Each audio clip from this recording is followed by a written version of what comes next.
was tightening their finances. Then came the kicker. She asked if she could pay me back for the trip later. Here's the thing. I don't lend money to people. For some reason, I don't ever get it back. Let me know if this is a shared experience or if I just got walked over far too many times. I laughed at it and said, no. Then she said, which got me super heated, it could be the wedding gift you never gave me. I wished I could have slapped her through the phone. I couldn't find the words, and at the risk of saying something horrible, I just hung up. Millie pays her own way, but I cover a little extra, about an 80-20 split, so she can enjoy some luxuries with me. I asked Millie if she told Carrie about our arrangement, and she admitted she had mentioned it after our last trip but didn't think Carrie would remember, let alone ask for a similar deal. She was surprised Carrie even reached out but still wanted her to come. I told Millie that if Carrie goes, I won't. Carrie can pay me back for the hotel, and I'll find another trip to take with my airline credit. Update number 1. Well, yesterday Carrie's husband Carter called me for the very first time. Turns out Carrie asked him to reach out and try to convince me to take her along on our trip. He admitted that he found her request suspicious but went along mainly to get my number and hear things from me. And wow,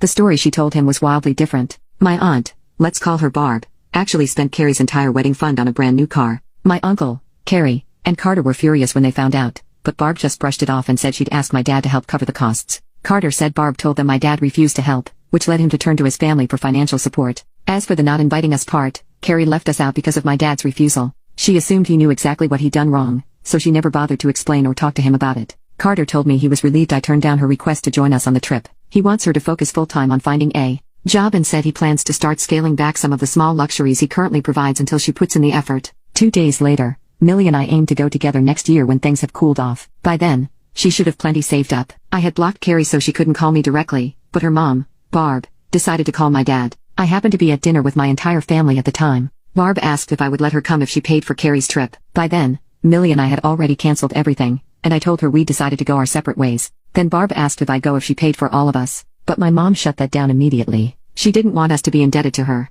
and let's just say, my mom has a way with words. Apologies for the language ahead, but I just couldn't resist giving you all this delicious line. She called Barb a lousy, neurotic biatch and said her brain cells needed to come back from vacation before she starts planning anyone else's. Then, she added that the bottom of her foot is prime real estate for scum like her, and if either she or Carrie brings this up again, they're getting a personal tour of it. Heel first. My mom's a real estate agent, by the way. That shut Barb up real quick, and she hung up. Now, I know I shouldn't condone violence, but honestly, my sister, brother, and I couldn't stop laughing. Now, here's the part I know all of you nice people will enjoy even more. Carter called me up yesterday to tell me about Carrie's meltdown over this whole mess. He said her spending was literally unaliving him and that he was taking some space from her for now. He's not planning a divorce yet, but he gave her a 6-month deadline to get a job,